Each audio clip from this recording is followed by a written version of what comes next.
How we doing, everybody? And welcome into Wisconsin Sports on the Go with Trage. I'm your host, Trage. It is a snowy, blistery, I don't even know what to say anymore. Like, holy crap, it has been frigid cold in the state of Wisconsin. I am getting over it at this point here. I mean, we've been dealing with it for a couple days now. Now I saw next Monday, they're talking like it's supposed to be -6 for a high.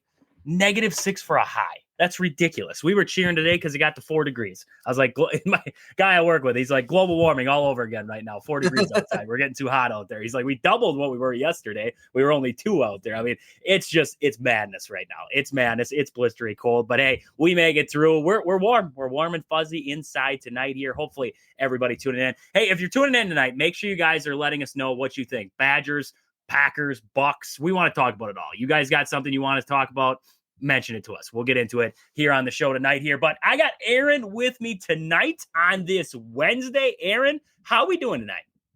Not bad. I mean, it's I think it's cold here, but you guys have it rougher. I'm not going to lie to you. I'm not going to sugarcoat it. Like today, it's like one of those days you walk outside and it does hit you in the face though around here. Like, it's like, wow, like this is not it. You know, it was cold, but it was like manageable before. This is like, you don't want to be out more than, 15, 20 minutes is like pushing it, really. I mean, it's only what? Let me see right now. It's only they're saying it. Okay, so it feels it's going to be 14 at tonight. So I mean, it's felt like teens all day with the wind chill stuff like that. Just around there. So I mean, like I said, you guys have it worse, but it's not exactly Florida over here either. It's not fun. I'm like you said, I'm kind of over it too. I do like snow, but it's frigid. I'm not going to lie. I'm not going to sugarcoat it. I'm not. This chair is just kicking my pants over here right now. It's not going well. I got the Duck Dynasty rug down below me, and the chair's getting stuck trying to roll in. I'm just not having it. Not having it right now. It happens. So I was watching. Have you ever seen a guy cook a beaver before? Have you ever seen a guy cook a beaver? I was watching a video today, and this guy, he's got 3 Miller Lite cans, and he's got a beaver getting smoked on top of it. And I was like, I don't even know. That doesn't look good. That didn't even look good. Like, I'm watching this guy cook it. I'm like, this doesn't even look good right now. I did hear, though, it was on Alaskan Bush People. I went through a weird kick where I was watching. I still do every once in a while. I'll watch Alaskan Bush People. And have you ever watched it? Have you ever watched Alaskan Bush Bush not. People? It sounds like I would, though. Like, I would. It sounds interesting. They're different. That is about as, I don't even know, hillbilly as it gets right there. And the one, they said that they got so hungry once that they shot a beaver and they ate it. And apparently beaver is really high in iron. Like, it gives you double of what you actually need in one day with iron. So he said that their porta potty or the can got really used that day because the beaver was. I was like, oh man, I don't even want to hear that. But apparently, beaver's supposed to be good. That's what I'm hearing. It's supposed to be good. This guy was smoking it. He said it was pretty good. So I guess there. But Alaskan Bush People, you got to check it out sometime. It's like, I don't even know how to describe it. Like, you get an episode where like their goal is to like they're gonna build they're building like a windmill out in Alaska, and they were building out of these poles. They were sticking them up in the ground there, and they're gonna put this windmill at the top to give themselves power on this random island that they're on. And then they get a cow, and they're like scared of bears out there. So then they get a cow, and they're like, oh yeah, well, we get milk now, but now the cow attracts bears. So it's like, I don't even know. Like, they're wild. That is definitely one of the craziest shows I've watched. And it gets, I mean, at the end, you're just like, now, then they were living in Washington at one point. They get shot off of one land, and then they moved to It's just a different kind of show. But I'd recommend it. I'd recommend checking it out there. So we got lots to get into. Tonight, more than just Alaskan Bush People, even though it's a great show. Great show. Would recommend it there. Like I said before, if you're tuning in, make sure you guys get in the comment section. Let us know what you're thinking. Badgers, I don't know, Bucks, Packers, whatever you want to talk about tonight. We'd love to get into it. Get into the comment section and let us know there. Let us know how you're feeling, Packer fans out there, because, I mean, we're feeling one way. We probably know how you guys are feeling. So we'd love to hear it tonight here on the show. But, Aaron, I want to start right away. The international signing period for the MLB went up today here. And the Brewers had a good amount of money to spend. I believe it was like they had a fair chunk, and they went out there. They grabbed some pretty decent prospects. They got a couple outfielders, a couple notables, I guess you could say. Kenny Fenelon, the number 36 prospect there in the international signing pool. And then they got Braylon Nunez. these names are going to kick my butt the whole time there. But the number 42 prospect there, an outfielder also. And then Christopher Acosta, the shortstop, number 45 on the list there in the international signing pool. They went through, I believe it was the total, like 29 guys that they ended up signing in total there, the Brewers did. Yeah, 29 international prospects that they signed today here, and 3 of them were in the top 50 of that prospect list. So that's impressive. I mean, Aaron, you were going to Google up there. What did you find anything about like where the number 1 prospect internationally went? Did he sign anywhere? So the absolute number 1, Roki, I'm going to butcher this completely too, but Roki Sasaki. The big name. That's that big name guy, the pitcher. Yeah, right-hand pitcher. He's not. I don't think he's signed. I don't know if he's in talks. He's number 1, and there's no team beside him. So like, let's just move on to number 2. The Giants got him. Okay. Another complicated name there, but shortstop out Hosar, first name. Shortstop out of the Dominican Republic, and then the Mets, Tigers. I mean the Mets. It's so funny. The Mets. It looks like they spent the most money on one individual player. Elian Pena, a shortstop from the Dominican Republic, but he's getting $5 million, and those other guys are getting like 3 and some change. So, I mean, typical Mets, Steve Cohen thing to do, right? Just flex the wallet there just because you can. I mean, why not, right? I guess. But let me get out. Don't know what happened there. Shoot, sorry about that. You're good. You're good. You're still here. Let me hold on. There we go. Stupid MLB.com got me on an ad there. But yeah, that was it seems like a lot of I didn't realize how many teams, like, I mean, they're spenders, like this is one of those things where, I mean, every team I was seeing, like Baltimore was 6 million, Brewers, right around there as well, 6, 7, like everybody's in the 6 to 7, if not more area. So I totally forgot this existed. I'll be honest. It makes me sound like I don't know what's going on a little bit, but I forgot this was like a thing. You know what I mean? Prospects are, I mean, nobody. The international. Nobody cares, right? Nobody cares. But when you look at like the Brewers, I mean, look at what they got out of Venezuela. Jackson Chourio, like he's your number 1 prospect. He's the dude right now. Came out of Venezuela. And then they also got, I believe Jefferson Cuero came from down there. Luis Lara came from there. And so did Jorge Quintana.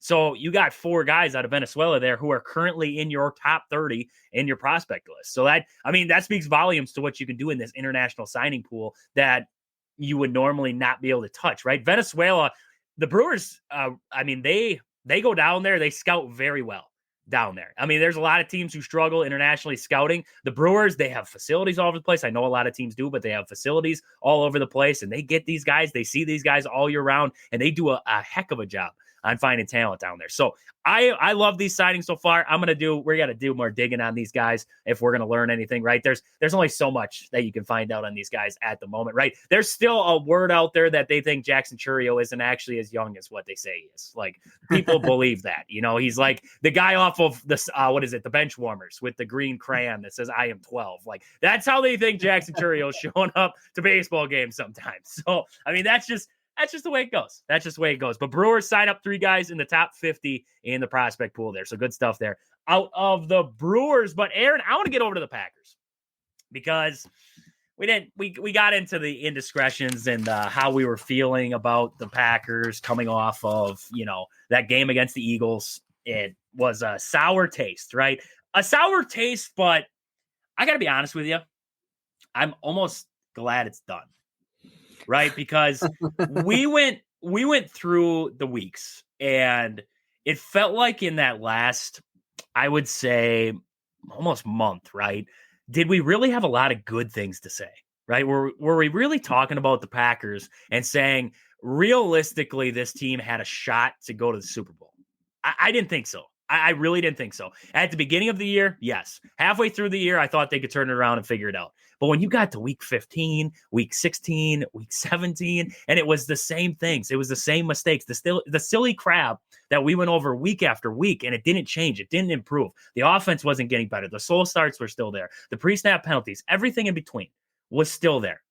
And it just came to the point where it was like, how can you go on the road realistically for 3 straight games and get to the Super Bowl with all these problems? You can't just flip a light switch. You can't just flip a light switch in the postseason. You can do it mid-season, right? We talk about the Packers from 2 seasons ago. Not this last season, but 2 seasons ago. Well, we're talking last season is this season now. But when they went down to Dallas, when that second half of the season, when Jordan Love and the offense turned it on, right? We could talk about that. When that happened, we felt good about this team. We're like, the offense is rolling right now. If the defense can take a step up, I like the odds. I like the odds of this team. They went to San Fran. They played well in San Fran. I mean, besides a couple of boneheaded mistakes, maybe they walk out of San Fran with a win and they go to Detroit. Like, we're talking about a completely different narrative coming off of that season.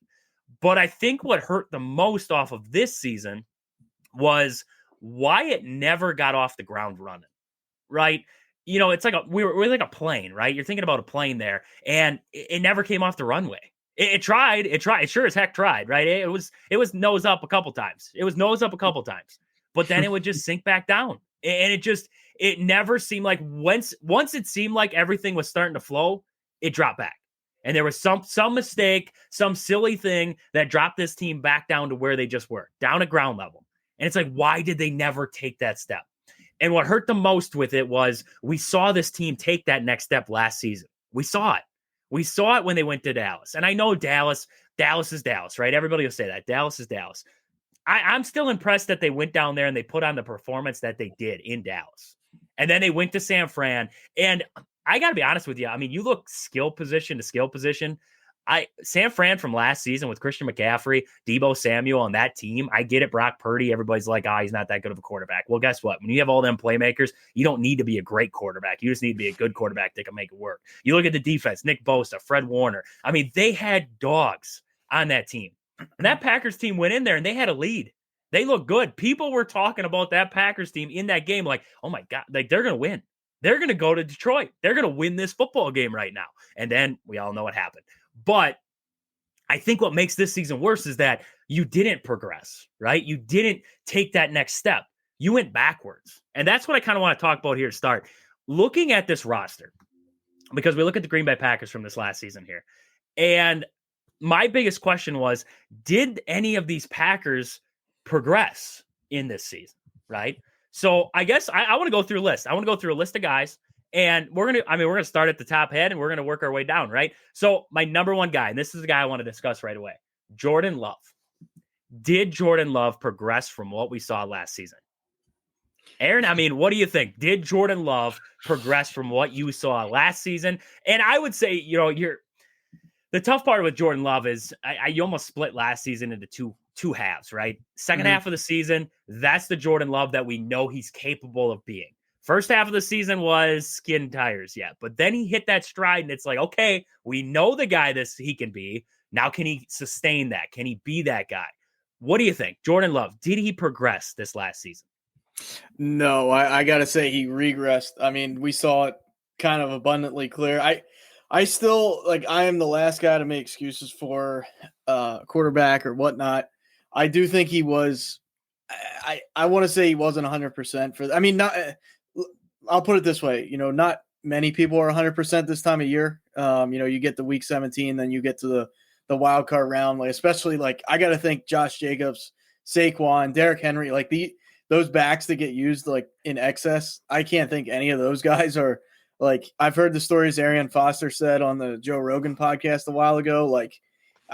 As long as he's telling the truth, which I don't feel like, why would he not? Maybe exaggerate a little bit, but running backs, quarterbacks, tight end, Kraft, Dallas Goedert, those guys are banged up. So I'm not going to completely make an excuse for. I'll give him a little bit of grace only because of the elbow. He sustained that elbow injury against the Bears last week of the season, and then they say it was a precautionary. Sure, it probably was, but you just don't know.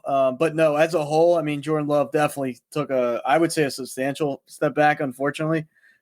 Just because of what we saw last year, what we saw down the stretch last year. And then this year was just, he never really wowed you. He'd make a throw here and there and wow you, but not for 4 quarters. It wasn't wow, this guy is dangerous for 4 quarters. He would just kind of go away. It would just kind of okay, where's it? Are we ever going to find that Jordan Love again?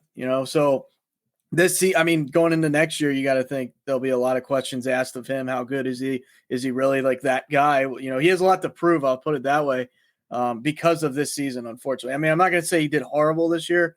It's just he was nothing like there was nothing to write home about at the same time. No, and my thing with Jordan Love, if you're already writing the book on Jordan Love, like you're done with this guy, he's nothing. I don't believe you. Like I'm not with that crowd. I'm not. Jordan Love's a good quarterback. Right now, he's a good quarterback. I think he's got the capability to be I'm not going to say a Patrick Mahomes. I'm not going to say a Joe Burrow, but he's got the ability to be next level. He's got that ability. I'm not saying that Sam Darnold is twice the quarterback than what Jordan Love is, but if you wanted to look what they did this season, you would put Sam Darnold ahead of Jordan Love. Like that's what we saw. Statistically, Jordan Love didn't have a terrible year. 63% on his completion rating, 3,000 yards, 8 out of the average there, 25 touchdowns, 11 interceptions. But I think you put that microscope on those 11 interceptions. I think you do, because I don't know if it's just me, but when I see those interceptions, it's missing guys.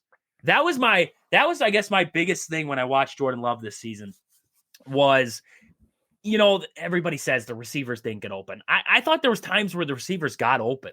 I thought there was times where we saw guys get open out in the open field. And it was an arid throw. It was, we're going to throw, the double coverage to Dobbs in that playoff game there when he had Josh Jacobs in the flat. It was those little mistakes that we talk about with Jordan Love. I think that those are the ones that I amplify because I think he took a regression in his vision. And I don't know if he doesn't have, we talked about the other day. We're like, what is it like between the ears, right? That's a big question. Is it screwed on tight? What is it? Does he have the vision? Can he get past the first couple reads? Because that defines a good quarterback. You got to be able to look off this guy, right? Maybe Dobbs is your first option. Look him off, right? Look at Watson. He's not there. Okay, now I keep going back, right? But when I watch him, it's like, I don't know. At times he forces the issue. Then he went away from forcing the issue. And then he came back to it. Look at that throw to Wicks there in that playoff game. He was forcing the issue again. So it's like, what is going on with Jordan Love? And I think it's something between the ears with him there. Last season, I think part of it was Matt LaFleur simplified the offense for him, right? You talk about what we saw last season versus this season. We saw a lot more play action. We saw a lot more simple stuff. We saw a lot more receivers getting wide open there due to that play action. It was those little things. This season, they went away from the play action. And we're going to get to that because Matt LaFleur mentioned that in his press conference. I want to talk about a few things that we saw there. But, went away from the play action, so changed up that on him. It's those little things with him. So you go back to coaching then. Why did his footwork get worse? We look at his footwork going into this season, and his footwork was terrible to start last season. And Tom Clements, he's going to retire now. So, bless his heart, great guy. Worked with Favre, worked with Rodgers, worked with Love. Talk about a combo that this guy got to work with there. But he's going to ride off in the sunset there and retire. But I'm looking at him and I'm like, why did Jordan Love not get taken back and say, hey, we got to work on this. We got to settle those feet. We got to make you more comfortable in there. Because if you look at the pass rush, he was one of the least sacked quarterbacks in all of football, if not the least sacked quarterback in football. And I know Matt LaFleur addresses in his thing there, in his press conference, and he talks about, Jordan, it's hard to throw a ball when you're on your back all the time and stuff like that. Jordan Love was not under duress for a lot of the season. Now, against the Eagles, yes, I believe I was looking at I wanted to check on that today, and I was looking at the PFF grade there. I think the Eagles had 18 pressures on Jordan Love and 13 hurries in that game. So, but that comes back to play calling for me too, because I look at a lot of those play calls, and it's like, why are we sending guys, 50 yards deep here and trying to break off a big chunk play? Why? Why are we doing this? It just, play calling to me was inept at times. So, I don't know. I'm looking at Jordan Love and I'm like, I don't want to say that you didn't take a step in the right direction. You did. You regressed. You did not take a step in the right direction. Statistically, you didn't have a terrible year, but looking at the proof in the pudding and looking at what we saw, I don't feel like he took the right step. And when you're not progressing, you're regressing in the, especially in the NFL, right? If you're not getting better, you're getting worse. You can't do one. You can't stay stagnant. You got to get better. You're going to get worse. Jordan Love, I don't think he got better. It's going to be a lot this offseason on getting that head screwed on right? Getting past whatever it is, with his vision, seeing the field, seeing his guys out there, making the right read, making the right throw, decision-making, simplifying the game, slowing it down for yourself, right? I always remember I saw that the Aaron Rodgers documentary when he's talking about, he was on the air. I can't remember what episode. I think it was the first one. And he's on the airplane with, I believe it was when he was with the Jets and he was recovering. And he's breaking down to the one, I think it was, I can't remember who he's breaking it down to, but the route tree. And he's like, this is the percentage of, if this guy runs this route, this is the percentage he's going to be open. And this is the percentage of that. And he said, this is everything that goes through my head when I'm going to make that throw. Like, I know, like, this is the percentage of this guy making this play. And it's like, I would have never understood that, right? Like, that's too much to comprehend, but it's a craft, right? He works on it. He understands it. He understands where guys are supposed to be, and he understands where they're going to make their breaks, those little things, right? Joe Burrow, those guys, they make those throws. Guys make their break. The throw is coming. Like, they throw guys open. They do those little things. I don't know if Jordan Love is doing those little things when I watch him. It's like he's throwing to the open guy. When Jayden Reed makes his cut, the ball's not there yet. But when Jayden Reed's standing in the middle of the field, the ball's coming. It's late. It seems like it's late. He's not making that read early enough. So it's like it's not processing fast enough for him. I'm not saying that Jordan Love isn't smart enough to figure this out, because I believe he can. It's just the processing speed, I believe, of Jordan Love has to be better going into this next season. So there's a lot of work that he has to do in this offseason. I mean, we could talk Josh Jacobs, but Josh Jacobs, I mean, he was a dog. He definitely was the right direction there. Looking down the line, let's look at the receivers, because let's look at the big positions to talk about here, right? Jayden Reed. All I'm going to say about Jayden Reed is, I mean, look, 857 yards, led the team in yards, right? 75 targets, had a boatload of targets there. The one thing I would say is the drops. He had a lot of drops. I think the Packers, I believe, led the league in drops this season. So you put that into perspective, Jayden Reed had a boatload of drops. That would be my concern with him, is that I don't, and I'm going to look here. Let's just put the receiving core as a whole. I don't think anybody stepped up to be that guy, right? We talked about it going into the season. We're like, maybe Dobbs will be that guy. Maybe Watson will be that guy, right? But they're going to do it by committee. They got different pieces. Watson's the blow it off top guy. Dobbs is going to be a third down guy. But I don't believe anybody ever took that next step. Nobody ever said, I want to be the number one guy. I want to be the number one guy. I'm going to work my tail off. I want to be that number one guy. Nobody did that in that locker room. Not my opinion. Jayden Reed, I think he's fantastic, but he's not number one. I don't think he's going to be.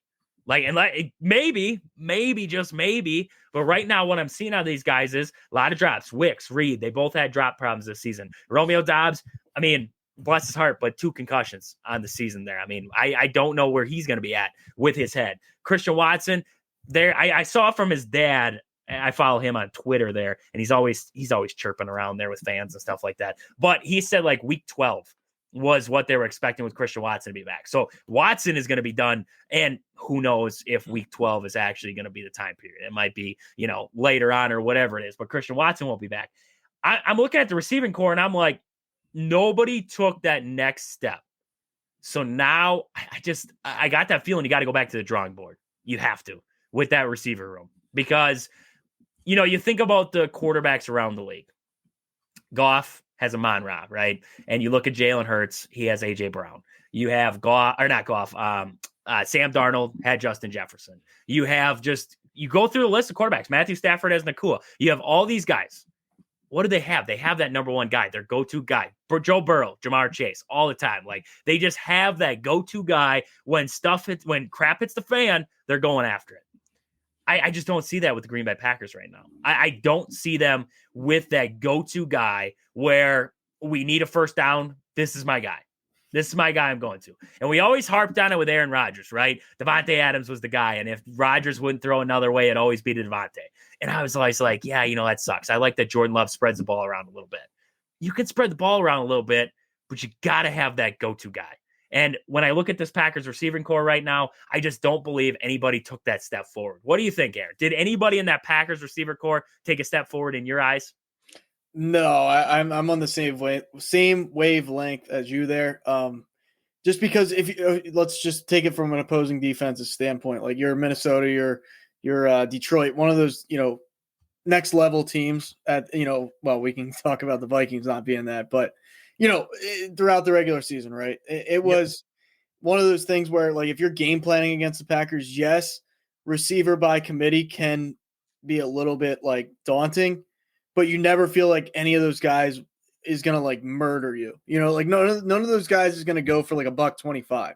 So Yep. if you can keep, you know, if you're like if I'm Vic Fangio and the Eagles and I'm like, you know what, we're gonna keep them between the 20s. You know what I mean? And then down when we get in that red zone, who are they gonna go? Like, who are they really gonna like? We don't have to stress about a Marseille Brown. We don't have to stress about obviously an AJ Brown, like a Mike Evans, right? Like, there is no like guy where it's like, crap, how do we, you know, if that guy is double teamed, like if we're going to double team Mike Evans on the Bucks, now we got to worry about obviously when Godwin wasn't hurt, but you know, and et cetera, et cetera, et cetera. But like on the Packers, it's like the idea is there. Like if it was receiver by committee, but it worked really well, it would be great. But it's like none of those guys are like, I'm not gonna say they're not good enough. It's just you need another guy, like a next level guy, because now that would make them better. First of all, it would bring out more competitiveness in them at practice. You know, you're seeing this guy every day. You bring in like I don't know who do we mention? Oh, Davante Adams. Let's just take him. Yep. Yeah, a guy that's been there, done that. Like he would show these young guys, like, hey, you know, let an all pro show you. You know what I mean? Like without being disrespectful, it's like let a guy that's been there, done that, do it. Because like he's better. Like at the end of the day, so yeah, it's one of those. They're not bad, but did they impress? Like I don't know if they wowed you. And we're talking like totality, right? Like from week 1 to the playoff game, that's what you got to look at. You know, they had their moments, but it's like I think, as you know, with a Packers organization moving forward, they need that number 1 guy because that's going to make the offense just better. Like there's no way around it. If these guys were like week in, week out, giving you, you know, massive production, maybe you don't go that way. But right now, especially for Jordan Love's sake, I think after, you know, we talked about kind of his regression, the receiving core didn't do him like they didn't do as much as they could have, in my opinion, or they didn't do as much as to help him. I don't know if they could have done more. Like maybe they're limited at this is like the best they are, but I don't think they progressed, right? I don't think they progressed. Yeah, you know, I would almost say just bringing, like you said with Davante Adams, just bringing in that veteran presence where it's going to benefit these young guys watching the route running, watching, you know, the little things, the mental side of it, right? Because we're talking about drop passes. That's a huge thing, drop passes. The Packers leading all of football in drop passes, I believe. So you talk about that, having that terrible statistic tagged to your back. You get a guy in there like Davante Adams, great hands, right? Great hands with Davante Adams. You bring him in, he can work with these guys. He can say, hey, these are some of the little things that I worked on, right? Getting confidence instilled in these guys because it's confidence. It's, you know, it's paying attention. It's those little things that, you know, focus that are going to benefit in the receiving room because drop passes is focus. That's just being, you know, sustainable, just focused on what's happening, not worried about what's going to happen, not getting ahead of yourself. Those little things that sometimes I feel like this Packers receiving core, because they're young, got away from. You get a guy like Davante in there, an older veteran guy. He can benefit. That can benefit from that. Jordan Love can benefit that. He can have a guy in his corner there where he understands it. The fan base, I don't think they would hate it at all if Davante Adams came back. I don't think there's any, you know, bad blood between Davante and a lot of fans out there. Maybe there's a couple crazy ones out there, but outside of that, nobody else really. I mean, I would want him back. I'd take Davante back. I know I believe he's signed through 2026, so they would have to trade for him from the Jets. But I mean, we'll see what happens there. Maybe the Jets let him walk. I don't know. We'll see what kind of happens there. But the one guy I would say took a step forward would be Tucker Kraft. Tucker Kraft took a step forward. I don't believe outside of him, you could say Xavier McKinney took a step forward just because he was always good. But when he came to Green Bay, the interceptions started to come. He was a ball hawk. He was all over the place. So you could say that Xavier McKinney took that step forward. But Tucker Kraft would be my one guy. You talk about this guy, 14 yards average. That was his average per catch. There was 14 yards. And I believe his yards after the catch were tops of tight ends. I mean, he was downright impressive in the passing game, in the run game. He was all over the place. And listening to him after it was all done, in his when he was talking to reporters and everything like that, he was pissed off. And I love it. I love it. He was pissed. He said, there's a lot of guys in this locker room who need to wake up. He mentioned that in his press conference there. He said that he needs to be more vocal, be more of a leader. And, all of what he said is like, this is the dude who I believe is going to come back next year with some kind of fire. And if somebody gets out of line or somebody isn't ready, or, some of the main crap, maybe we're not seeing some of this crap that's happening behind the scenes. And Tucker Kraft's a guy in the locker room and he sees it. And he sees that these guys need to wake up. That's the guy you want. So I love what Tucker Kraft said there in his post game and when they were cleaning out lockers there. Love what he said. Love the fire. Now we got to see it, right? And I'm really looking forward to him next season there. We got one across text in line from Todd there. He said he could have been better with better quarterback play. I completely agree. I completely agree with that. Tucker Kraft, I thought was underutilized at times with this Packers offense. And, we talked about the play action game. We said, why are they not utilizing the play action game more? That's where Tucker Kraft's skill set would have been there. But when I look third downs, right, we're talking about third down guys, right? Tucker Kraft was one of the top tight ends in yards after the catch. Get him the football. Find a way to get Tucker Kraft the football in a 3rd and 5 and let him take care of business. Like, I just don't understand why it was this trying to draw up crafty stuff, trying to get so complex with it when you could go plain Jane play action and just let it ride. So it brings you back to Aaron. I mean, you were talking about injury before.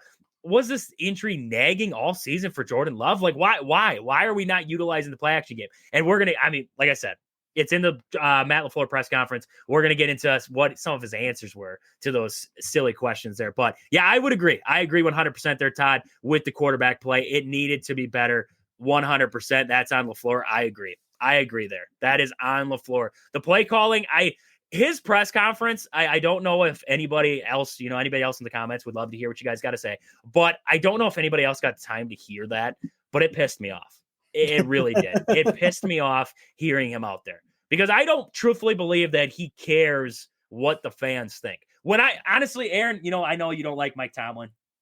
I know you don't. But when I was listening to Mike Tomlin's press conference, like he gave me if I was a Steelers fan, I felt better listening to Mike Tomlin because he gave me the truth answers. He gave me, we needed to be better. He gave me this. I needed to be better. He gave me all those answers. Matt LaFleur gave me the BS lines, and it irritates the crap out of him because it's after every game. What is the one joke we always make? Well, I got to look back at it, right? I got to look at the film. I got to look at the film and see what happened there. I got to look at the film. How many times are you going to watch the film? That's my question. How many times are you going to watch the film before you fix it?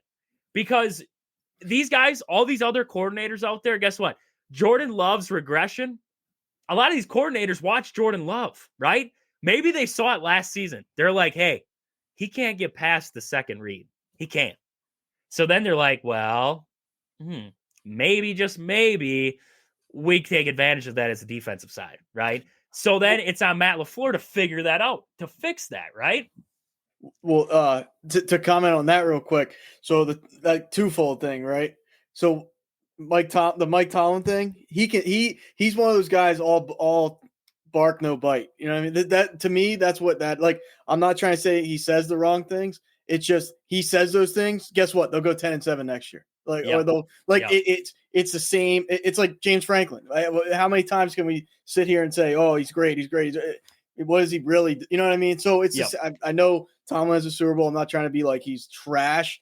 The Steelers fan base. I mean, I called it like 2 or 3 years ago. Now everybody on like if you go on X, like it's like fired Mike Tomlin. That's like the talk of the town. Everybody's like fire Mike Tomlin now. But the LaFleur thing, no, that reminds me like every week, and I don't want to make it about PA Sports or whatever, but it was every week Carson Wentz would be like, we got to look ourselves in the mirror and take accountability and watch film. Like you said, that gets stale, right? That does get like, how many times that cracks me up when you say that. It's like, how many is he like, has he watched the tape more than, Bill Belichick's watched the tape? You know what I mean? Like to say, we got to watch the tape. We got to watch it. Like, why can't if I was a head coach, maybe this is just me, but like when Rex Ryan would go up there, like he would give it to you like raw, unfit. Like I'm not saying you got to be like vulgar, but he would say we sucked. Like Jordan Love didn't play well. Our O-line didn't play, like whatever it was, right? Like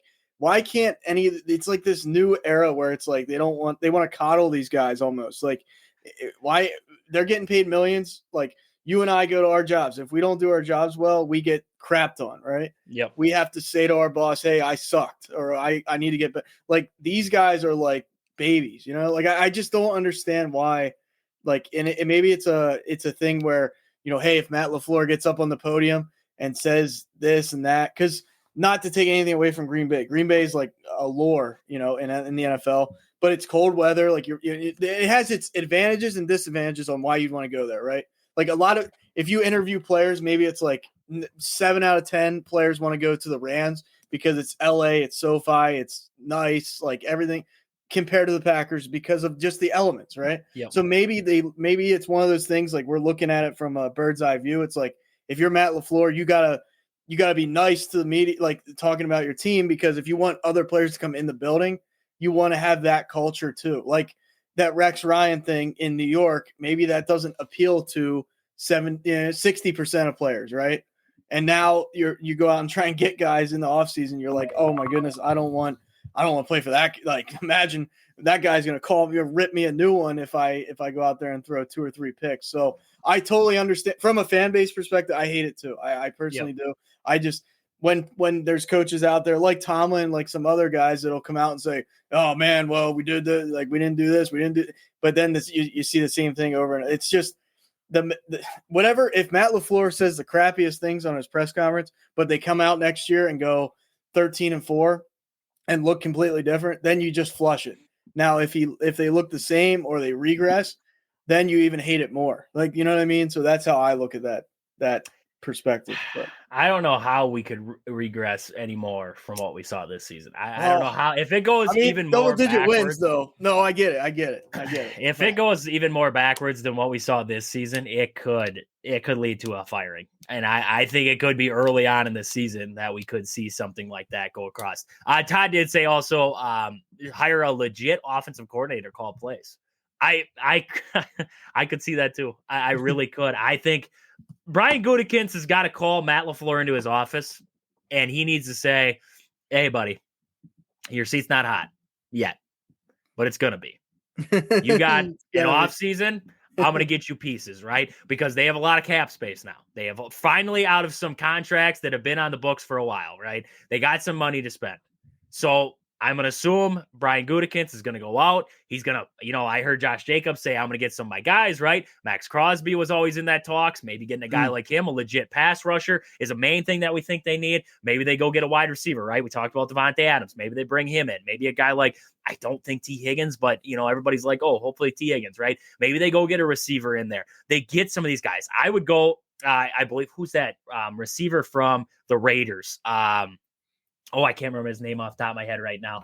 He's darn good. I think he's like number 12. What the heck? Jacoby Myers. Myers with the Raiders there. Maybe they go grab a guy like him, right? Josh Jacobs knows all about these guys from the Raiders. Maybe they bring in a guy like him. He had no drop passes this last season. Maybe they bring in a piece like that. They get cornerbacks there in the draft, and they say, hey, okay, you got your guys now. I got you legit dudes. Can you figure it out now? Can you put it all together now? Because if Jordan Love takes more steps back, you can't have your franchise quarterback looking like this. You can't. You can't have your franchise quarterback looking like this. You can't use the excuse of we're a young football team anymore. That's done. That after this season, maybe, just maybe, all the people out there who wanted to say it's a young football team, okay. But after this season, we're done with that. We're done with that. The excuse of young football is done. They have postseason experience now for 2 straight years. They've played how many games now together? This is an experienced group. They've been there, done that. They haven't been to a Super Bowl, but they've been there, done that. So now it's about taking that next step. Now it's about, I don't know if it starts with winning the division, right? That's tough to do now. You have to get ahead of the Lions. Vikings are up there now. You've got to get ahead of the Vikings. I don't know what they're going to do with Sam Darnold. We're going to wait and see on that. But there's a lot of things a lot of question marks that the Packers have heading into the offseason here. So we got to get a break. We're a little over the 30-minute mark here. Holy crap. We got to get over the break here. We're going to get to our ad break, come back. I want to talk about that Badgers-Ohio State game because the Badgers, holy crap, they had me on the edge of my seat last night, and that end of that game took way too long. So we're going to get to the ad break. We're going to come back. We're going to talk about that Badger game, and then we're going to get to more Packers here at the end of the show. But make sure, if you're in the comment section, you can keep flooding it with anything you want to talk about tonight because we'd love to hear what you guys got to say. So we're going to get to the ads. We're going to come back. We're going to talk a little bit. This show is brought to you by these fantastic sponsors. Pittsville Farm and Home Center. At the store, they serve you anything from hydraulic hoses to red roses. Stop in and see the awesome crew at Pittsville Farm and Home Center in Pittsville. Next, we have Sport and Spine Clinic of Greenwood. Have you been injured recently, whether it was at work, shoveling snow, or mowing the lawn? Stop in and see Chad at Sport and Spine Clinic in Greenwood. He will get you right, get you back to work, back to shoveling snow, back to mowing the lawn, doing whatever you were doing, feeling better than ever. And then we have Game Day Supply in Onalaska. Do you have a sports club or team? Are you looking for some sweet custom uniforms or apparel? Check out the awesome crew at Game Day Supply in Onalaska to help your team get the sweetest gear. Sweet gear indeed. And also make sure you check them out there. Check out the Wisco Sports on the go. Go to Game Day Supply, search us up there. You can find all of our swag, t-shirts, hoodies, anything you need, they can make it up for you. And hockey gear, they got hockey gear. They got everything you need. So make sure you're checking out Game Day Supply there. And also Warm Kids Wisconsin. I always forget to mention them. I'm sorry. I know he's in the comments tonight there, but Warm Kids Wisconsin, their mission, and if you haven't searched them out, make sure you search them up out there. Their mission is to give kids warm clothes this winter season all around central Wisconsin. There, the more you give, the more they're able to expand. They're joining school districts left and right. They go as far north as Stanley. They're all over the place here in central Wisconsin. So make sure you're checking out Warm Kids Wisconsin. See how you can donate. You can find links all over the place. Make sure you hit us up. We can help you guys find those links to donate there. Get kids warm clothes because, man, oh, man, we know how cold it is. We know how hard it is for us to stay warm. Guess what? Those kids still want to go outside and play. So get them some warm clothes this winter season there. So, Aaron, I want to get to this Badger game because, man, oh, man, why do the Badgers got to do this to me sometimes, Aaron? Why do they got to do it to me, right? They go up big early in this game, and I'm like, okay, right, we're going to coast. We're going to coast to a win here, right? They're up 17 at the break. I'm like, there we go. It's at home. Badgers are feeling it. Ohio State can't shoot. We're feeling good about ourselves. Second half got a little bit different, right? Ohio State came out in the second half, went on a 10-2 run, forced that Badgers team to do some things they didn't want to do in this one. Badgers couldn't shoot in the second half. It was one of those games. It was a tale of two halves, and Wisconsin narrowly hangs on 70-68 in that one. So I want to discuss this game because there's a lot of things coming out of here that I don't like.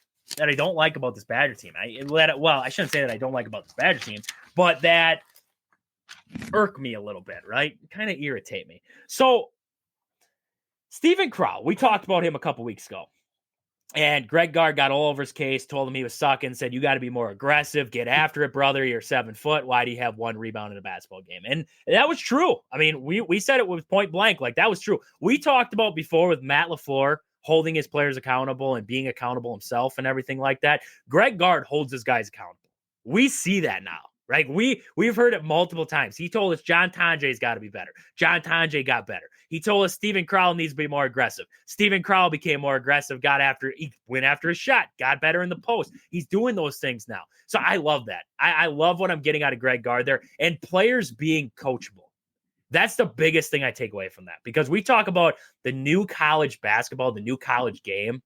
When players get told something by a coach that they don't like, hey, you're being soft. Hey, you're not doing this right. 9 times out of 10, they're like, I don't like you anymore. You're a meanie. I'm gonna hit the road, right? That's a big thing now in college sports. Steven Crowl said, no, I agree. I've been sucking. I got to be better, right? I got to be better for my guys here. I'm gonna improve. That's what we've seen. Steven Crowl was big time in this game. But what irritated me the most is this game got close at the end, and they went away from Steven Crowl. The Badgers get to this crappy, I don't understand it. They get to this crappy ISO ball on the perimeter where they pass the ball on the perimeter, stick it out there, and then late in the shot clock, they're going to force out a bad shot. Consistently. I just don't understand it. You go through a game, and when you're working it inside to Crowl and you're working it through the post, everything looks good. Steven Crowl was playing a good game. 5 for 10 from the floor in this one, 4 for 4 from the free throw line. He had 14 points. Got into foul trouble, right? But outside of that, was playing a solid game. But you went away from him. You go away from Crowl late. And it blows my mind. It does. It blows my mind.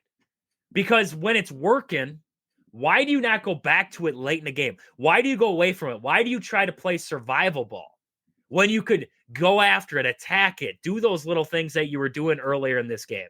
Because late in this game, I mean, there was Max Klesmit forced up a shot from the corner there late in the second half there. I believe I was just going to double check there, but John Tonje had a miss late in this one. And then John Blackwell was missing free throws left and right. I mean, it was just the end of this game was rough on the Badgers. And I thought a lot of it was the fact that they went away from the big guy. They went away from him. I don't understand it. I don't like it. I think that they have to be better in that aspect there, because at that point, you want to slow down the game. You want to slow it down, but you don't want to stick it out at the perimeter. You're not playing keep away, right? You have it was a 5-point lead at that point. Ohio State's closing it. They're hitting shots. You got to find ways to close games out better. And that's working the offense as it's working, right? So that's something I came away where I was kind of ticked off at this team here. But outside of that, I thought defensively they played a lot better. They've been getting a lot better over the last couple games, but they were a lot better in this game. Second half got a little bit iffy there, but that first half, I mean, holding a team to 20 points there and terrible from the field. I liked what I saw defensively out of the Badgers, especially in that first half there. John Blackwell continues to be a dog, but John Blackwell, I think sometimes this Badger team, they get too unselfish. Right? They get too unselfish. John Blackwell started this game on a 9-0 run all by himself. He's up 9-2, right? It's John Blackwell against Ohio State start this game. 9-2, John Blackwell is winning. Then John Blackwell didn't take another shot after that. They kind of went away from John Blackwell. They went away from what was going on early on in this one. Ohio State did adjust a little bit, but he started to go away from it. So the Badgers, what gets to me sometimes is they go away from attacking the rim, which is what John Blackwell does best.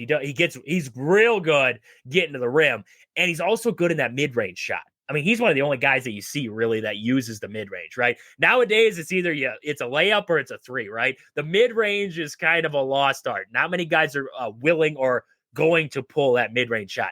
John Blackwell is consistent in there. It's just getting there, right? And he's real good at getting there. When the Badgers need that guy, I want to see John Blackwell take that step and be that guy. I want to see him take that next step and be the guy that the Badgers need him to be. So that's something I'm seeing with John Blackwell there. But when this team gets downhill and they get to the rim and create shots, create fouls, when they get down there, they are hard to beat. That's what you saw in this game. They are hard to beat. Because you look at that first half, I don't think, consistently throughout this game, the Badgers didn't shoot the ball extremely well. Look at the 5 for 22 from 3 and the 20 for 48 from the field in this one. They didn't shoot the ball overly well. But what they did well was get to the free throw line 28 times. Now 25 for 28. 2 of those misses came late in the game from John Blackwell. So, you talk about going up to that point, they were 25 for 26 at one point in this game. I mean, they were shooting from the free throw line well. That's a big reason why they had the big lead, was getting to the free throw line early in the first half, attacking the basket, attacking Ohio State players, getting them in awkward positions where they had to foul. Otherwise, they were getting beat to the rim there. So that's something the Badgers did well. Second half kind of flipped on them there, and they the ball kind of got glued to the perimeter, which I don't like. That's something I don't like out of this Badger team. When they get to the rim, this is a tough team to beat there. So I loved what I saw there. Carter Gilmore, I don't know what it is with this guy, but I just got to say, this dude if I had to look at the entire Badgers unit, and you asked me, like, who put in the most work in the offseason? Who was that guy who you believe put in the most work on his game? Carter Gilmore put in the most work. Watching him shoot at this point, he was 2 for 3 from the floor and 1 for 1 from downtown. Watching him shoot at this point, he is a confident shooter. I could not have said that about Carter Gilmore last year.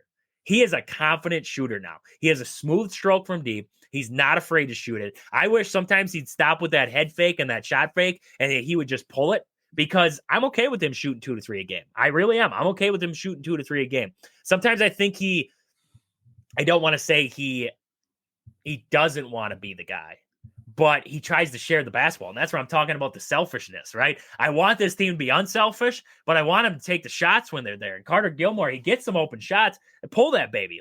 He has got a smooth shot. And when he's feeling it, he's feeling it. He's been consistent for this Badgers team right now. So I love what I saw out of him in this one.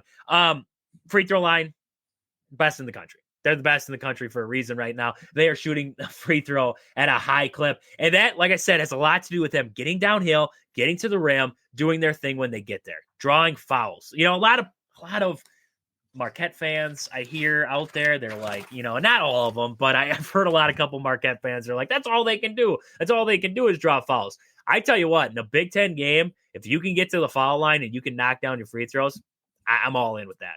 I am all in with that. Like, that's what it takes. That's what it takes in a game like this where the Badgers did not have their best shooting night. Getting to the free throw line and taking care of your business there, that's how they won this basketball game. So I'm good with it. You get to the free throw line, you do your magic. I mean, good teams get to the free throw line. When you can't score, you find other ways to score. That's getting downhill, getting to the free throw line. So I love that there. Looking at this team outside of that, I talked about Crowell. He's got to be a little bit smarter. The offensive glass in that second half got a little bit rough in the Badgers. Ohio State was able to collect some offensive rebounds in this one. They had 9. And a lot of them came in that second half. Their second chance buckets. The Badgers, they were up by 6. There was a missed shot, offensive rebound, put back, got points for Ohio State. It just helped the run, right? It helps the momentum of Ohio State. So cleaning up that glass, that's something that I came away from this game for the Badgers that they have to be a little bit better on. Getting guys out of there, boxing out, finding your guy, clearing them out of the lane, coming in and clearing the glass. The little things, right? They were were they out rebounded this game? Yeah, out rebounded by 1. But a big part of that was the offensive glass. 9 offensive rebounds for Ohio State. That's too many. That is too many. I don't care who it is. That is too many. You give up 9 offensive rebounds. That's a tough game. That is a tough game because you're asking for a lot of second chance buckets, and second chance buckets hurt badly, especially when you got 20. I mean, you talk about Ohio State with 32 points in the paint in this game here. They outdid Wisconsin in the paint. I don't like that. I don't like that. That's the way you get beat, especially against Ohio State, especially when Ohio State's on the road. So second chance points, that's something that needs to be cleaned up there. Outside of that, yeah, like I was talking, the stagnant offense, that's the big thing I came away from this one with was the stagnant offense late. Badgers kind of got glued to the perimeter. You hate to see that out of a team who, I mean, their offense has been nothing but stellar this season. I mean, look at points per game, looking at their efficiency. And in this game, it kind of went stale on them, which is going to happen. It's going to happen, but it's a matter of when it goes stale, what are you doing to create shots? And I thought late in the second half when it was stale, they didn't do a lot to create those shots. So that's something I'm looking at. They could have easily put up, I mean, if they consistently kept going through it, I think they could have actually pulled away in this game at one point there, but I think they got away from that. They were just playing survival mode. And I that's something that I've harped on Greg Gard about for years when he does it is some of his teams like to go in survival mode. They like to play iso ball, get a ball screen, and then just try and create off of that. The Badgers, when they're at their best, are creating through the post. They're creating through Steven Crowell. They're creating through cutters, guys getting downhill and getting to the rim, not guys trying to create and hit a jump shot from 3. That's not what the Badgers game is. Can they do it? Yeah, they can do it. But consistently, no, that's not where I'm looking with this team. So Badgers got that big win. I mean, Aaron, was there any stats, I guess, that stuck out to you coming off this Ohio State game for the Badgers? I want to say just kind of their threes, right? The threes and watching this game back, like I did, like how you said McGee, like what McGee, right? Number 7 there, like I want those guys pulling it too. Like I watching McGee shoot, like that's like you said, smooth as butter, right? Like that is like there's guys, you'll see guys at Duke, you'll see guys that can't like to shoot like that. Not to take anything away from Wisconsin there at all, but I'm just saying like marquee guys, having that sweet stroke, like boom, and like he's got it. So like I would let him shoot more. I would encourage, like if I'm Wisconsin coaching staff, I'm like let especially maybe not against an Ohio State caliber opponent because. That's a good basketball team. Not a great basketball team, but a good basketball team, right? But yeah, I mean, just Wisconsin, and I'm not trying to like only point out negatives because I think there were, obviously you beat Ohio State, it's an accomplishment any day of the week, twice on Sundays. But 5 for 22 from downtown. I mean, that's a little rough, right? That's not what you want to see from Wisconsin there at a 22% clip. I mean, Ohio State shooting 5 for 17, so same amount of makes, just less attempts. So, you don't know what would happen if they shot more. But yeah, I mean, you already went over the free throws, like that number 1 team in the nation, and they continue that. That's what you want to see. I mean, you expect, I don't want to say you expect, but like one of these games maybe to go not sideways, but like, be a little bit of a drop off on that. But I mean, hey, if you can shoot that way all season long, that helps. That definitely doesn't hurt you. So, 25 for 28 from the free throw line. I don't know. I totally agree with you though in the fact that it was a game of two halves. Like if I'm the coaching staff, I'm kind of like, okay, boys, we got the win, but we got like, don't get complacent, right? Because you see what can happen very quickly. I mean, basketball in the last couple of minutes comes down to free throws, this and that, which favors Wisconsin, like 10 times out of 10. But you can't let the gas off the pedal. And to your point, like if something's working, I don't understand it. It's football, basketball, any sport, right? If something's working, I would not go away from it until, don't be predictable, right? But basketball, it's not like you're running, football is a lot more strategic, I would say, in the fact that, they can make adjustments to you. Sure, they can make adjustments if you're pounding the paint, but it's not to the same level, right? Like give Steven Crowder the ball, dominate the paint like you were in the first half.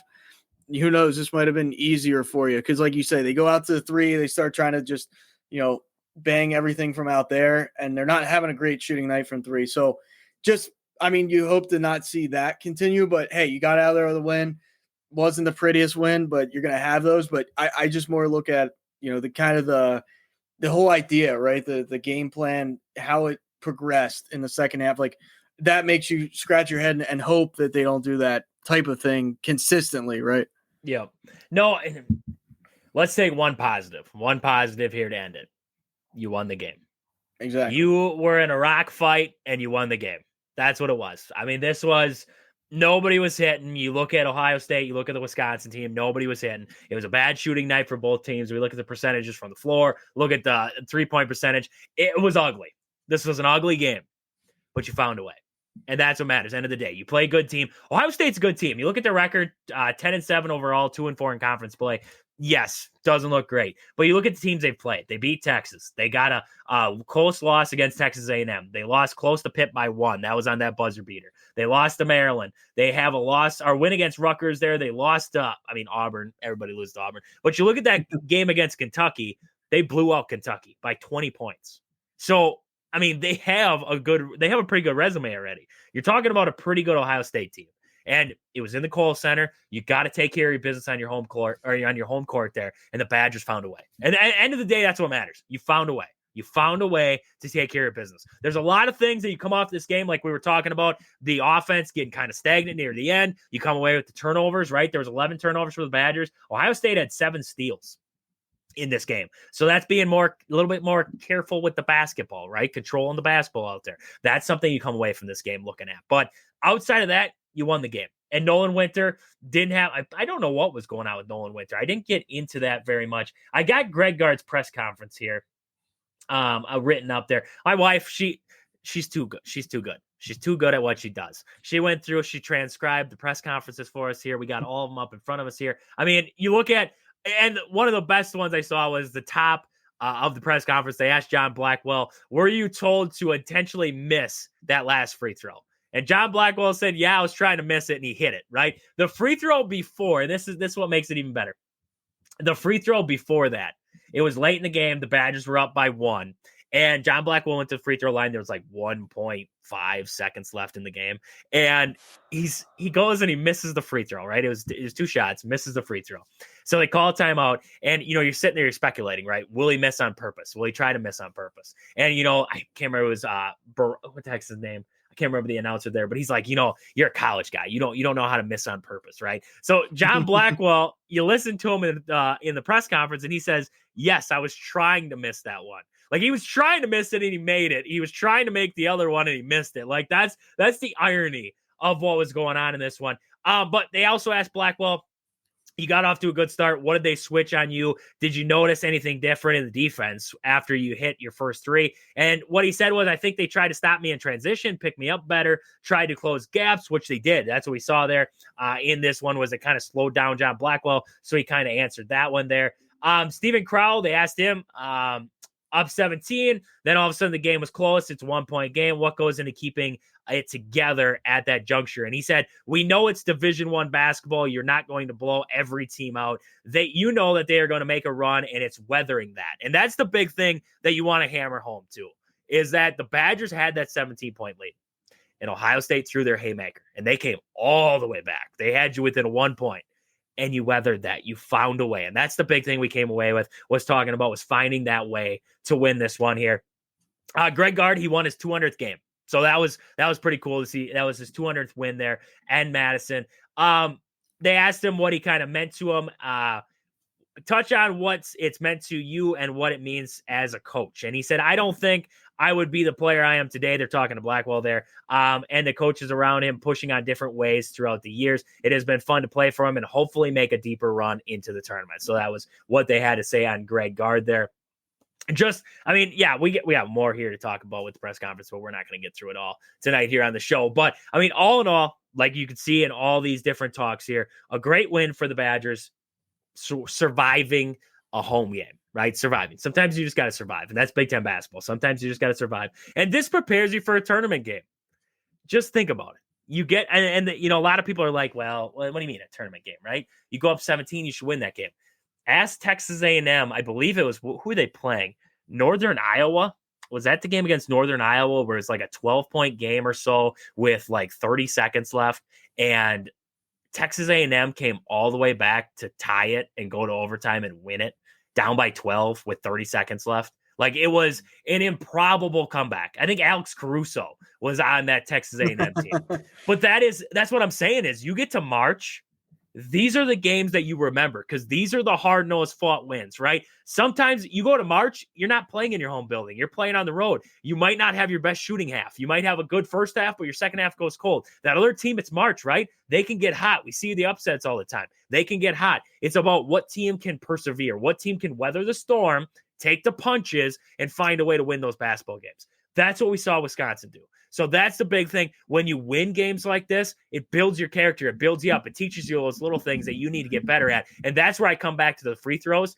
If you can be a good free throw shooting team, if you can find ways to get it from the line, that's huge. That's huge, especially in games like this where the consistency is not there from the outside. So not a great win. It's a good win, right? A good win for the Badgers against Ohio State. They're a good team in Ohio State. But all in all, you want to see little things, right? Little things improved, and I know the Badgers be just fine. We're not sitting here trying to harp on them and say like they're screwed. You know, this game showed us that they're not a good basketball team. Like they're gonna figure it out. They're gonna figure it out. Everything's fine. We can all be okay with it. Next game up, USC. So they'll take on USC. That'll be on Saturday. They'll have their little West Coast road trip. They'll take on USC on Saturday there, the 18th, and then on the 21st. So that'll be next week, Tuesday. They have UCLA. That'll also be on the road there. So they're going to have a little West Coast swing and then come back to Madison to take on Nebraska. So we'll get more into the Badgers here on Friday as we preview that game against USC. We'll talk about that USC Trojans team because I believe USC just came off of a win against who did they just beat last night there? They just beat Iowa, and they came off a win against Illinois. So this USC team, they just beat Illinois. We know it's a decent enough team to pull off some wins. So that's going to be a tough game for the Badgers, especially on the road against USC, a pretty good team in USC. So, Aaron, we're past the break here. You got me a fact of the day for the day, or you want to hit the fact of the day after the ad break? You got a fact of the day? Yeah, we'll squeeze her in real quick. There we go. Let's get to the fact of the day. So here's our fact of the day for January 15th. Now this seems like not that long ago. I know you'll remember this. Pretty much like the biggest story at the time. In 2009, U.S. Airways Flight 1549 landed on the Hudson River. I'm sure you remember that, right? Was that Sully? Is that the movie Sully? Yep. Yeah. That in 2009 on this. I mean, that you're going back 15 years now. 15 years ago. I was that 9 seems years like that old. could have been like 5 years ago.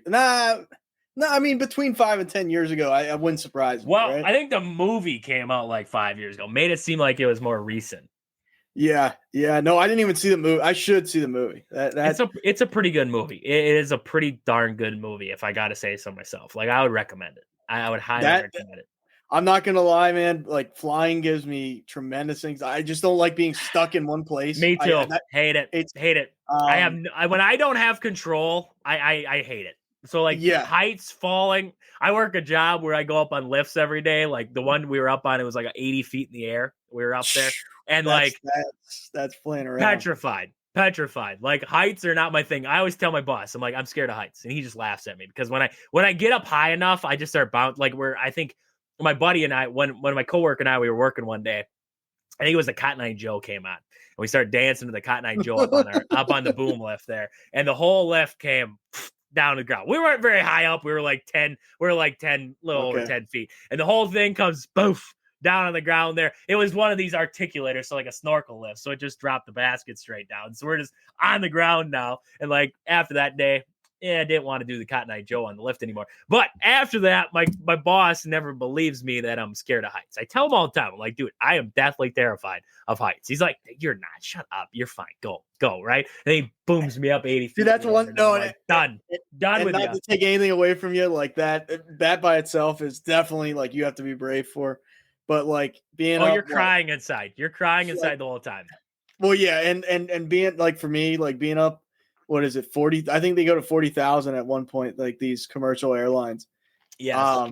That I don't know, man. Like, and like you said, no control. I just don't like that I can't get out of there. Like, I'm a very like, I want to go do something. Like, I can sit here with you, do a podcast. That's fine. But like, if I'm stuck, even if I was stuck in like a classroom for 6 hours, I start like, I got to get out of here. Like, I just got to go. I got to see something different. I got to take a breath of fresh air. That's to me, like next time I get on a plane, I'm going to the doctor. I'm saying, give me something that knocks me out. Cause I don't want to be awake for this experience. I just don't, it's not my thing. So those people, that day, I mean, don't get me wrong. They had to have been like, what are we doing? Like, I know they came over the loudspeaker and announced it, but like, oh my goodness, man, my hands, like I would be dripping in sweat knowing that we're about to land in the Hudson River in New York City. Like that was not part of the plan here like that. And then you got to think they got on another plane and boof, they're off to wherever I don't know where that flight was going. Cause it took off in New York from what I understand. I think that was the original thing. It just then took off and then I'd have to go way back. My fact of the day was nothing near that. I got my history calendar here. It was Elizabeth I is crowned Queen of England. That was my fact of the day there. Significant. Significant. It was significant. I'll tell you that. My first time flying. Oh, we got a break here. Before we get to the break. My first time flying, went with my wife. We went down to Texas there. And she's like, you want a window seat? I'm like, no. I want to be far away from that window. Like, I want to be nowhere near that. The worst part is I couldn't drink on the flight. If I could drink a few and just be tossed back, like I'd probably loosen up. But I think it's the fact that I was just drinking a Diet Coke. I'm sipping a Diet Coke. Like I'm over here sipping a Diet. Like, what is that doing for me? What is that doing? We're like, nothing. Absolutely nothing. Absolutely nothing. I got to say though, props. Bill Michaels is what gets me through my heights. Because I just turn the radio up. I listen to Bill Michaels tell me about why the Packers are doing this wrong or what's going on with the Bucks or whatever. I listen to Bill. Bill calms me down. He calms me down every time. So hats off to Bill Michaels. You might never see this, but hats off to you. Thank you for getting me over my fear of heights there. What's up, Kyle? We'll talk to you on the other side of the break. We'll be right back here after the ad break. This show is brought to you by these fantastic sponsors. Marshfield Motor Speedway, located 3 miles outside of Marshfield on County Road H. Tons of family fun for all ages. Great food, great drinks, great racing. I cannot think of a better way to spend a summer day or night than down at the track. Next is Sports Scene in Marshfield, Wisconsin, located at the Marshfield Mall. Get down there and see Al. He has everything you need from sports cards, memorabilia, jerseys, model stock cars. He's got it all. Sports Scene in Marshfield. And then we have Peggy Sue Beslick, Century 21. Do you want to find your dream home or maybe looking to sell your current property? Let Peggy Sue Beslick at Century 21 help you with all of your housing or property needs. New year, Aaron. Buy, sell, get rid of that clunker. That's what you got to do. See Peggy Sue at Century 21. That's what you got to do. So I want to get back into the Packers because, like I said, my wife, she's too good at what she does. She produces 3/4 of our show for us. We just come on here. We just talk. We have no idea what's going on. She produces the show. She writes everything. So I just wanted her to know that she does it all for us here. But I want to get into this because she wrote down some of the key things that we saw in that Matt LaFleur press conference. I'm trying to figure out the legal terms of if I can use the press. I talked to the radio station. They're like, you can use the press conferences on your show. You can play the audio. And then I was like, yeah, but from where? Right. So I got to figure that one out. So we're just going to read through it. We're going to talk about some of the key points that we saw in there. So one of the ones that stuck out to me, The question was specifically on turnovers. Jordan went 7 straight games without an interception. What changed in Philly? What did you change in the pick? Or what did you think about of those picks? So first one, he said the pick to Slay was a heck of a play. He said Slay made a heck of a play on the ball. I don't want to get into that one because it was a terrible throw. I thought it was a terrible throw. I thought he underthrew Wicks. Throws it to the outside. It's there. Like, if he throws it to the outside, it's there. Maybe it's not caught. Maybe Slay makes a play, tips it out of bounds. But if you throw it to the outside of him and over the top, I don't think Slay's able to make that play. I really don't. So I thought it was a terrible throw, but Matt LaFleur said, I don't think so. Looking at, he said the second pick, and this is the one that irks me because I had to watch this. I pulled it up on my screen here. I've watched it 14 times over again, and I have no idea what Matt LaFleur's looking at. So he says, and this was the one to Bond. This was the one over the middle of the Bond. He says that route's got to be run at 20 yards. We were at 15. The ball should never be in that far. I saw what Jordan saw. There is an open hole in the defense, but when you are not in the right route depth, bad things happen. Then the last one, if it was a prayer, he said, and that was about that one to Bo Melton, was just chucking it up there. I don't know what. I'm rewatching this thing 14 times over again. And you can say, sure, done, darn, did. Maybe you was the wrong route ran. Sure, that's fine. Like, the wrong route was ran. I get it. Like, that happens. Why was the ball thrown where it was? That's what I don't understand. Because I mentioned it the other day. When I watched that pick, when I'm watching it, it looks like the Braden Locke against Penn State, where that ball was just nowhere near anybody. I watched that route. I'm watching it right now here. Tucker Kraft stumbles coming out of the backfield. He tries to do a chip block, stumbles. Behind him is, I believe that's Malik Heath coming across the middle there. He's covered up. Malik Heath's covered up. Maybe if he breaks it off earlier, sure. But Zach, either you're telling me that Zach Bond read that thing like a book and he knew it was coming, or just maybe Jordan Love just didn't see it. He didn't see it. And if Matt LaFleur saw what Jordan saw, I would hope to God that Jordan saw Zach Bond standing over the middle, because Zach Bond didn't move. That's the thing that irks me, is Zach Bond didn't move out of his position. He was there. He was standing still. He's dropped back into his zone coverage, basically just watching the backfield to see what Jordan Love decides to do back there. Zach Bond does not stop. He moves to his left. He shuffles to the left. That ball was to nobody. Nobody at all. Tucker Kraft stumbled. You got to see that. Like, you got to be able to read that quick, right? Tucker Kraft got back up. If you throw it to him, you dump it off, right? He's there. But you didn't make a good throw. So I do not agree with that one at all. I read that. I don't agree with that one at all.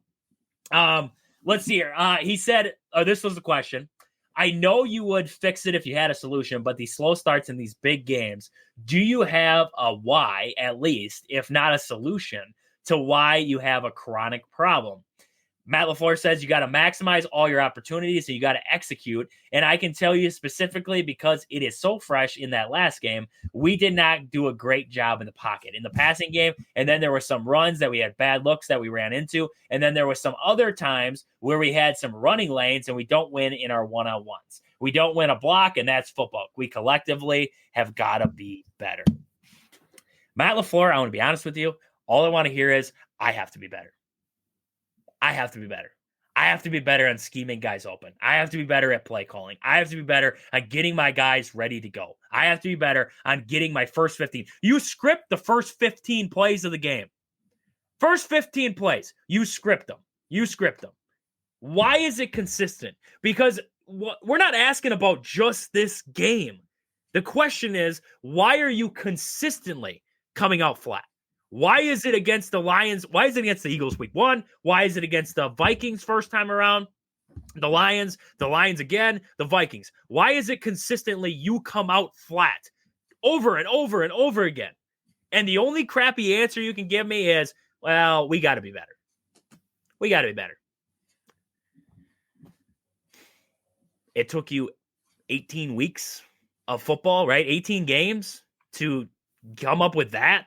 That's your answer to me? After it's all said and done, we have to be better. Why was that not getting better? The first time you saw the Vikings and Lions, why did you not improve, right? Because they always say it's hard to beat a team 3 times, but sometimes it's hard to beat a team twice, right? Look at the Eagles against the Commanders. Hard to beat a team twice. because they get that feeling about you. They get it. They see what you're about. They see what you want to do with the football. They see what you want to do on offense. On defense, they see how they want to play you, right? The Vikings switched to a man coverage against Green Bay because they can't win one-on-ones. What are you going to do to fix that? What are you going to draw up? Nothing. That's my biggest problem. I mean, Aaron, are you seeing the same thing? That is my biggest problem with it, is that in that question, yes, you said we got to maximize opportunities. I get that. I understand that. And I do believe that collectively the Green Bay offense has to be better. But at the same time, Matt LaFleur has to be better. He has to be. The offense, these guys follow his tutelage, follow his leadership. They do what he wants, what he calls in there. So why did we not see improvement? Absolutely. I mean, absolutely. To your first, like, because I just watched that Bond interception like 3 times back, and I'm thinking, like, I don't understand, because Tucker Kraft, like you say, stumbles out of the backfield, but then it's still a simulation where, like, he's not running open. Like, if he's you standing there the ball, yes. If you he's standing there flat-footed. He's open. It's not like they're running. You run like a double slant in Madden, where like if you ever play NCAA, like if you throw it at the wrong time, like if you throw it at like when the receiver's not like a second before the receiver's not breaking, boom, it's pick six. Like almost every. And I know it's a video game, but like this is a situation where I almost thought he was throwing to, I forget who the other guy downfield, because that guy was like Malik Heath behind him there, but he was covered up. Like he was like blanket, like he was he had nowhere to go. Like he was done for that, unless Jordan Love scrambles around and like completely, he runs a different route out of that.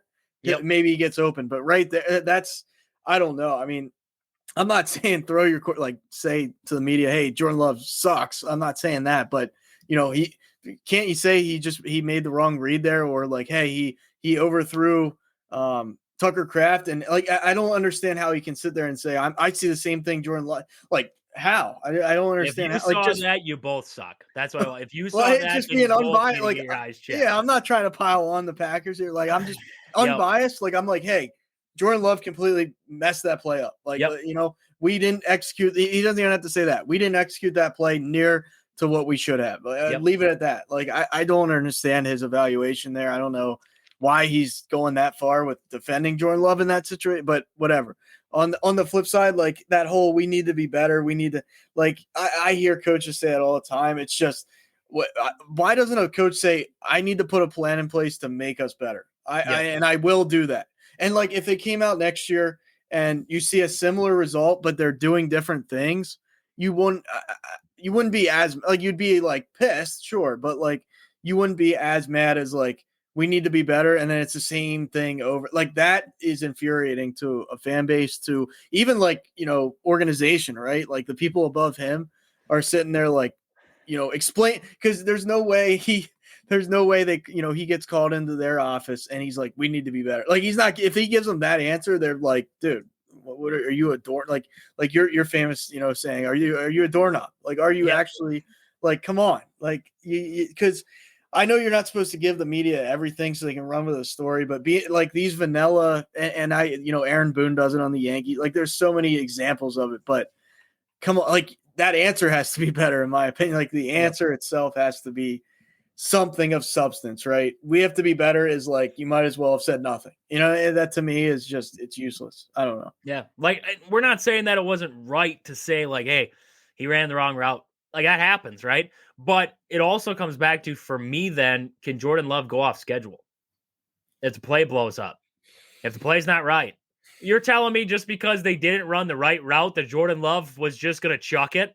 Just say screw it and hum it across the middle of the field? Because if you look at that, was Malik Heath ever open? No, he wasn't open. And you got to be able to see a linebacker patrolling the center of the field there. Zach Bond didn't move that much. He threw it right in his arms. Zach Bond, I love that guy. Love Zach Bond. Wisconsin guy. Love him. Great linebacker. I want nothing but success for that guy. But he didn't have to do much. He just stood there. And he just made the play. Like he threw it into his breadbasket. I mean, it's just the inconsistency. That's what I would have said. Is like, hey, we got to execute. We got to be more consistent. That's a big thing. We got to be more consistent. This was with the play action. We talked about play action. This is what I want to get to. So this was a question. Can you help me understand your play action game? When you got here, we all learned about how valuable it was and how it was a great job you guys did in marrying the run looks like an actual run. It sure looks like you guys changed your blocking scheme to accommodate a really good running back. Is that a fair statement? In coaching, you have the philosophy. This is what Matt LaFleur said. In coaching, you have the philosophy on what you want to do and the foundation of what you want to do better. And you have to be stubborn on that kind of thing.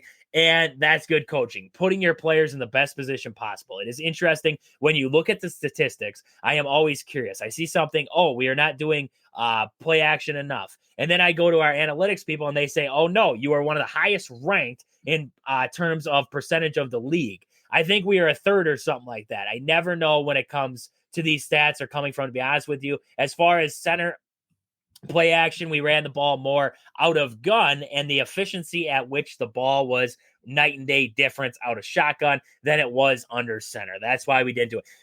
I think it was night and day difference. Sure, it was night and day difference to you. But going under center adds another dynamic. When you are consistently in the shotgun, you don't have that same dynamic. When you go under center and you turn your back to the defense, the possibilities are still there where this could go multiple different ways. Jordan Love could keep it. Jordan Love could hand it off. Jordan Love could do this. He could do that. When you're in the shotgun, all you do is hand it off, right? You're going to look good in the run game with Josh Jacobs.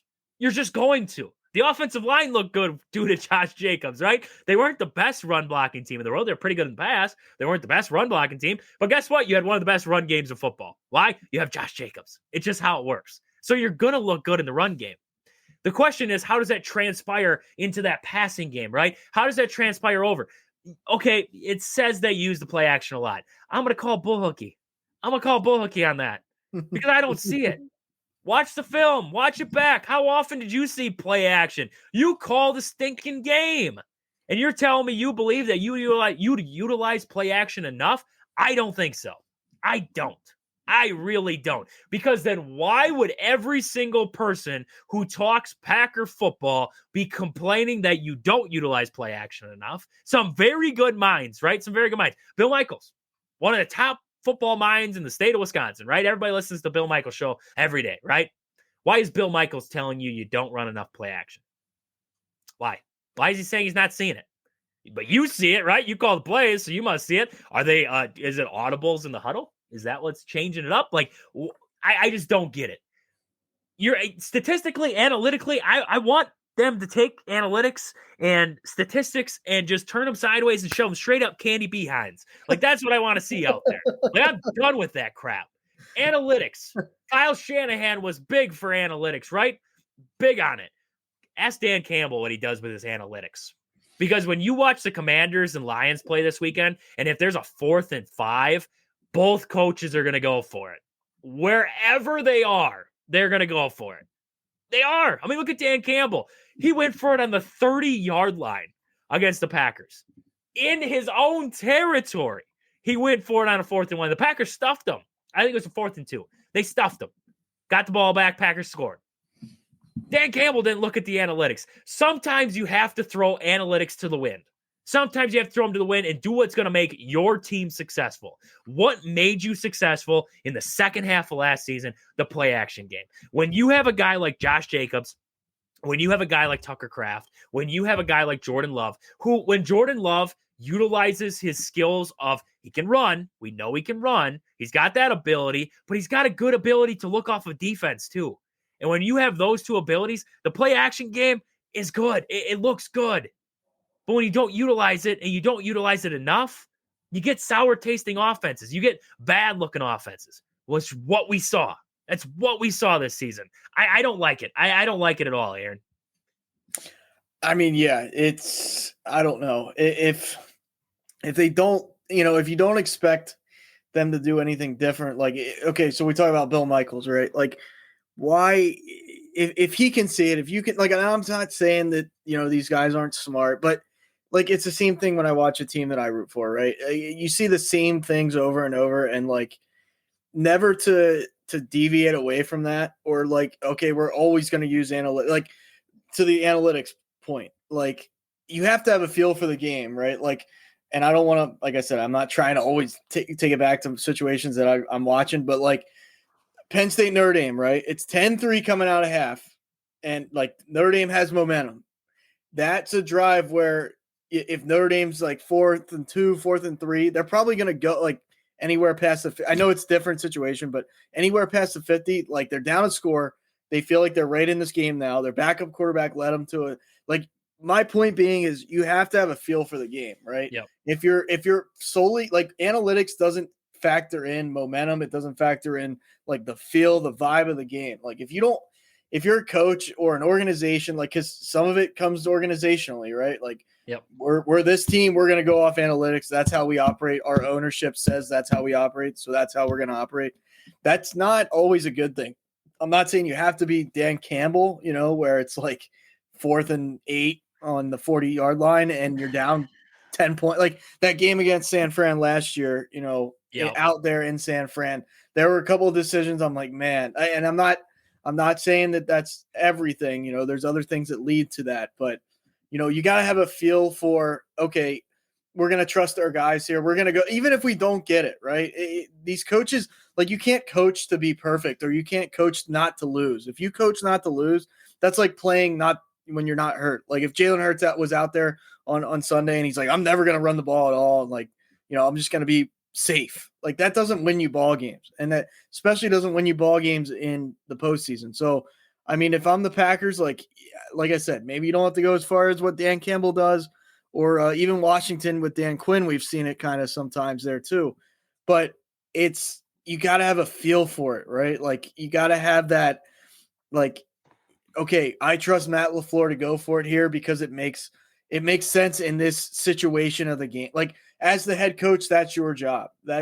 We're going to go, we're not going to go. We're going to go, we're not going to go. And if you don't have that situational awareness, like Mike McCarthy in Dallas, I'm not saying so much in Green Bay, but in Dallas, I think he suffered from that too. Situational awareness. Like, okay, right here, we probably should go for it. No, we're going to punt it away.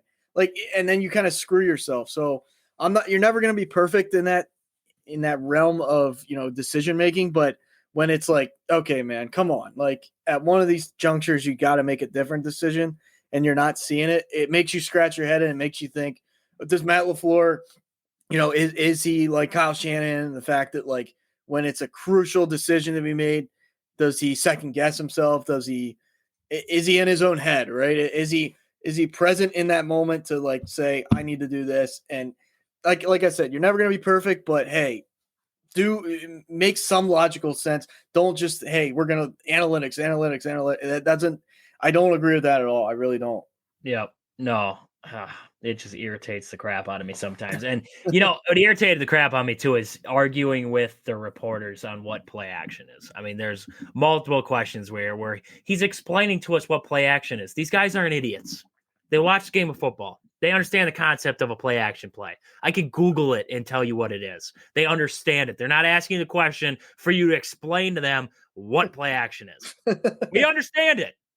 We want to know why you don't utilize it. So, I mean, that was just boneheaded there. We got time for one more thing that he said there. I wanted to pull it up real fast here. They asked about Jordan Love and what he wanted to see with him going in. So what is the next step for Jordan Love? That was the question. What was the next step for Jordan Love? There's a couple more before it about Jordan Love there, but what was his next step, right? And his answer: to continue to evolve as a vocal leader. He has taken steps to get there. The locker room respects him, not only as a person, but as the work he puts in. He is one of the guys. When guys are not doing what they're supposed to be doing, he is willing to voice that. This is all I got to say. This is what I got to say. I don't want Matt LaFleur to come out and tell me that Jordan Love needs to fix everything, because I don't want him to completely just kibosh this guy. But what I want to hear is, we need to work on his footwork. All right. We need to improve his footwork. We need to improve his vision. We need to improve his reads. We need to improve this, right? We need to improve these things. Because when I watched, and we harped on it, right? We said that we need to see guys in that locker room step up and be a leader. We thought that. We thought we needed to see guys do that in the huddle in the locker room. So I'm not going to completely discredit that it would be nice to see Jordan Love step up to be that vocal leader, because this season it seemed like he was kind of distant from everybody. He was kind of on his own. He was kind of away from everybody on the sidelines and everything like that. So I will agree with that. But there is so much more that Jordan Love needs to improve than being a vocal leader. So much more.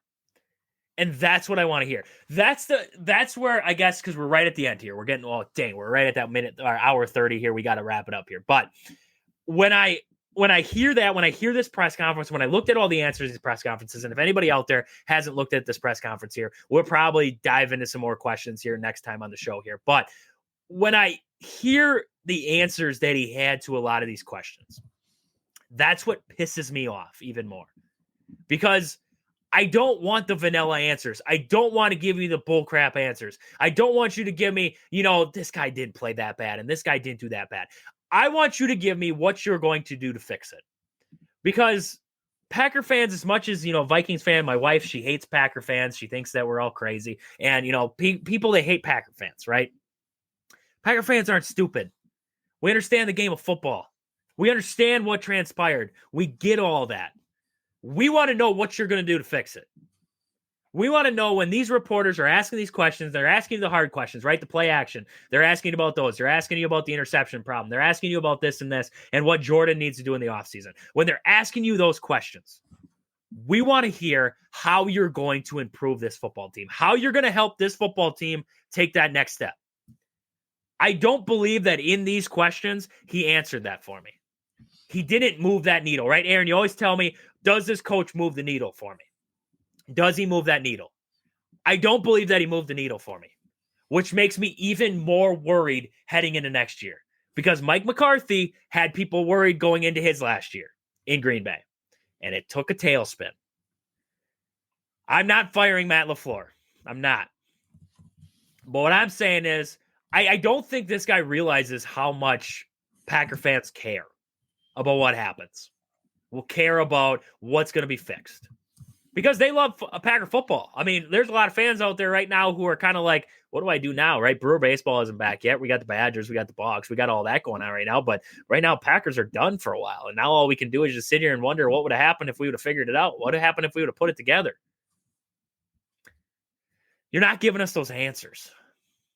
And I think that's what irritates me the most. And we got to get more into this. Like I said before, and I got to give props to my wife once again here. She went through this entire press conference. She typed up all the questions for us. She typed up all the answers that he gave to those questions. She was fantastic in this. So I got to give props to her one more time here. But we want to get more into this press conference on Friday. I want to talk about more of these answers because this press conference, the more I look at it, it just irritated me. Hearing the answers, hearing I don't know how, basically like, I don't know how I'm going to fix it. I'm just going to give you a bullcrap line and get this over with. And he's giggling and he's laughing. It's like, dude, we're pissed. We're pissed right now. We're upset. We're upset with how this went. I mean, just imagine Philly fans right now, right? If Nick Sirianni would have lost that game and he came out in his end of the year press conference and he gave us these kind of answers about the play action and about, his quarterback play and all that kind of stuff, Philly fans would be irate. They'd want him out. They'd be like, we're done with this guy. Packer fans, they're like, yeah, some of them are like, we're done with this guy. Some are like, get rid of him. But other ones are like, okay, dude, you got to figure it out. So I want to get more into this press conference on Friday here. Aaron's going to look through the questions too. He's going to find ones that kind of stuck out to him and things that we're going to talk about there on Friday. But we got to get more into this because this thing irritated the crap out of me. It really did. So, Aaron, I mean, we're at the end. We're a little bit extra here tonight, but that's okay. We're at the end. Anything else you got to wrap us up here for the night? Not real. There was something that popped in my head just a little bit ago. Of course, now I completely lost it. Shoot, I don't know. I can't bring it back into my cortex, right? As they say, I don't know what, but it wasn't about Beavers, was it? It wasn't about Beavers. No. High and iron. I have no idea. Well, no, not that, but for what, like when you were saying irritating, right? Like, that was kind of the key word there. I don't know if you've seen, and I nothing to do about really the Phillies there, but like Bryce Harper's been doing these TikToks with like coffee. Have you heard about this? Yeah. It is like the most cringe. I've to be honest, in fairness, I was never the biggest Harper guy. I really I like he's clutch, right? But he's always been like, I don't want to say like, keeping it family friendly. You know what it means. He's a D-bag. Like I've always thought that from the get-go. Like this guy is just hard to fully like embrace him to me. Like He just seems like that guy in high school that would like slam the shortest kid up against their locker just to laugh at him. I don't know. Maybe that's a bad take, but this like Coffey thing, like, he comes over to the Phillies, then, it makes me like him a little more. But yeah, Kyle's still in here. It looked like a madman. He doesn't like he looks does. like His eyes are like I think this guy needs randomly drug. Like, I hate to say it, but like maybe he needs drug. He either needs sleep or drug tested because something ain't both, probably. That coffee is keeping him up. Well, it's like, and it's so. I'm sorry, but like, hey, social media is for any type of content you want to create, right? But it's so like I couldn't even hardly make it through one of them. I'm just like, what is this? Like, worry about winning a world. I mean, do this after you retire. I don't know. That's his life. I shouldn't say that, but it's a hard watch. I'll put it. It's just like, what?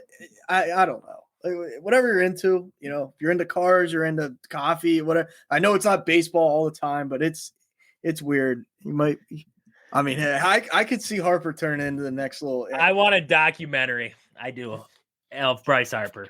Bryce Harper's documentary, just like Aaron Rodgers, the three-part documentary. I guarantee that guy's not as normal as you think. There's just something. He's far out. It's something a little off there. I don't know. Whatever he's into, but he don't look right.